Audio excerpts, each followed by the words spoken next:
Good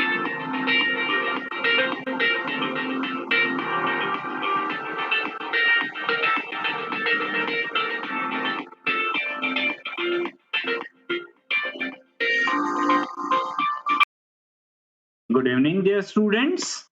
आज abstract algebra की 14th class है और आज हम कोसेट्स से रिलेटेड थ्योरम्स पढ़ेंगे। हमने हमारी पिछली क्लास में लेफ्ट कोसेट्स और राइट कोसेट्स के बारे में पढ़ा था। अब आज हम एक बहुत ही इम्पोर्टेंट थ्योरम सॉल्व करने वाले हैं। तो सबसे पहले मैं उस थ्योरम का स्टेटमेंट यहाँ पर आपके सामने लिख देता हूँ। तो स्टेटमेंट मैं हिंदी और इंग्लिश दोनों में लिखूंगा।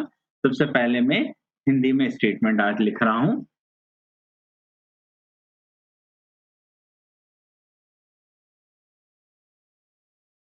किसी समूह के दो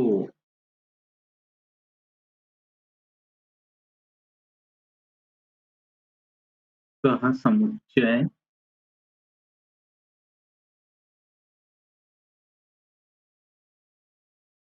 या तो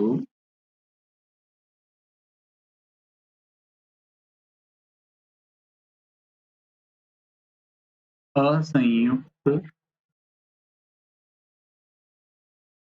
होते हैं या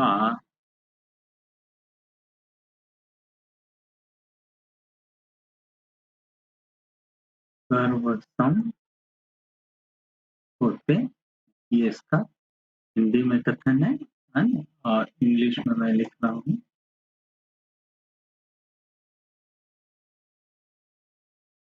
to cosets of a group are either disjoint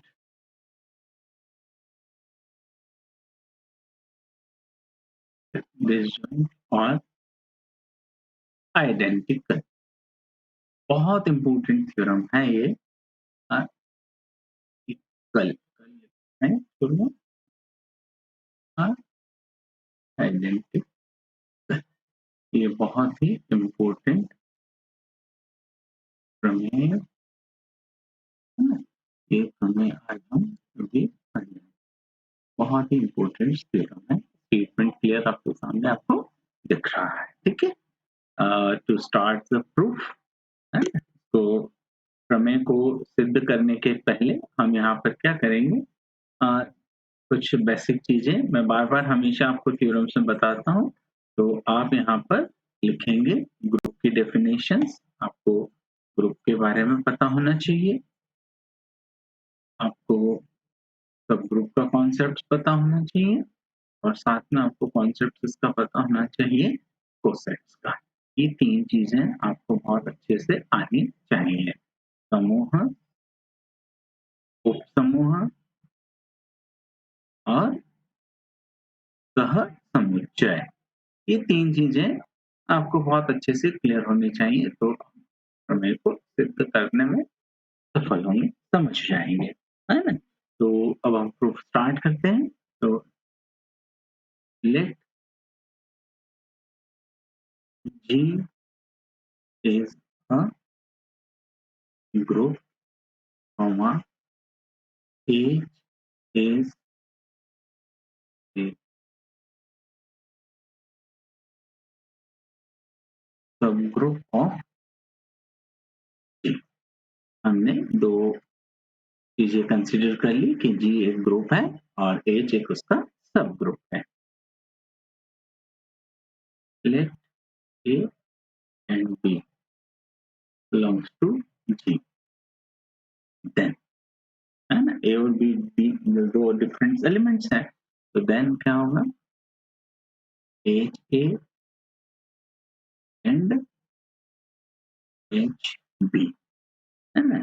तो HA और HB क्या हो गए, then H and HB will be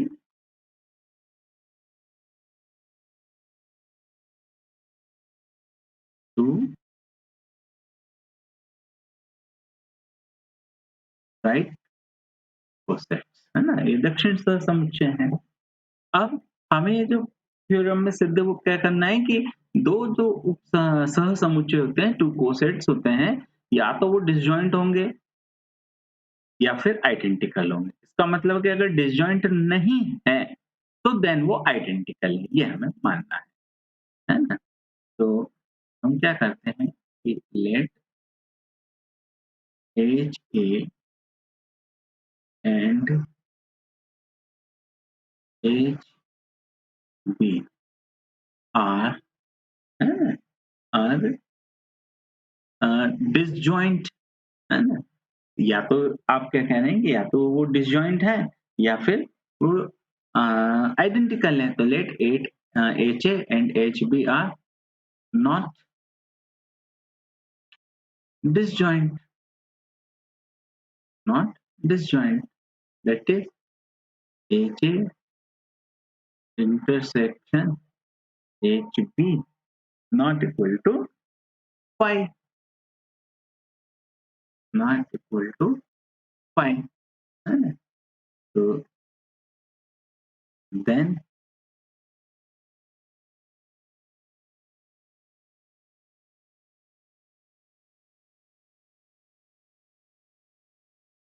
we have to show that HA and HB are identical. तो ये हम कह रहे हैं कि ये फिर क्या होगा, आइडेंटिकल है।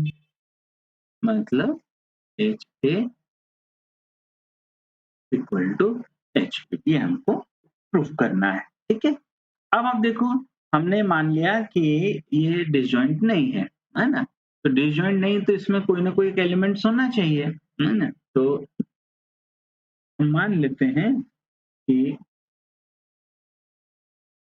Late C belongs to H A intersection H B. तो इसका क्या अर्थ निकला? सी बिलोंग्स किसको कर रहा है? एच ए को, and C belongs to H B. तो इस तरह से अब आप देखो कि सी अगर एच ए को बिलोंग कर रहा है ना, तो सी जो जनरेट होगा वो एच से जनरेट होगा, तो C can be written as H one A. लेकिन साथ में सी एच बी को भी तो बिलोंग कर रहा है ना? और इसमें आपका एच वन किसको बिलोंग कर रहा है? एच को। इसी तरीके से आपका सी जो होगा वो क्या होगा? एच टू बी, और जिसमें एच टू मेंबर किसका होगा? एच टू मेंबर होगा आपका एच का। क्यों होगा? By the definition of the right cosets. अब आप देखें सी एच वन ए के बराबर है और सी एच टू बी के बराबर, because C is common in H A and H B. तो इससे क्या निष्कर्ष निकला आपका कि एच वन ए जो है वो आपका किसके बराबर है? एच टू ए के बराबर, सॉरी एच टू पी के बराबर आपका सी ये है। तो अब हम ऐसे लिख सकते हैं इसको। तो यहाँ हम क्या करते हैं, बोथ द साइड्स को हम ऑपरेट करते हैं एच इनवर्स से, है ना? तो H1 inverse operated in both the side, H1A और इधर भी H1 इनवर्स और H2B, हमने दोनों साइड इसको ऑपरेट कर दिया। तो अब आप यहाँ से जब आपने ये ऑपरेट किया तो आप देखें कि H1 इनवर्स H1 ये आपका क्या हो गया? आइडेंटिटी हो गया। और इसको हम ऐसे लिख लें H1 inverse H2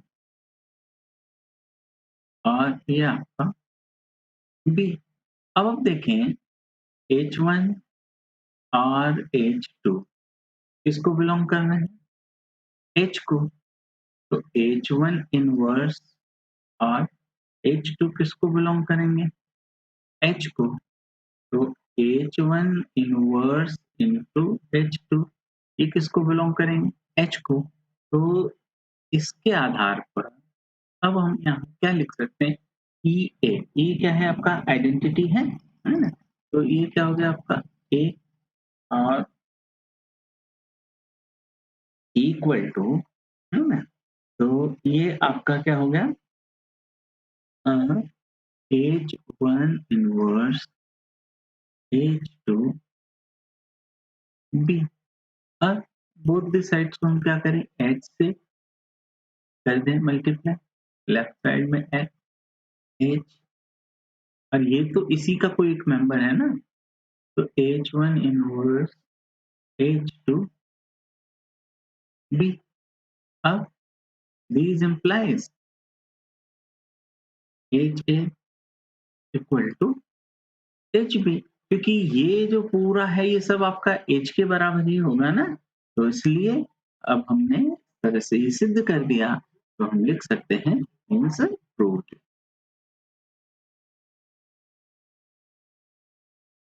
hence proved।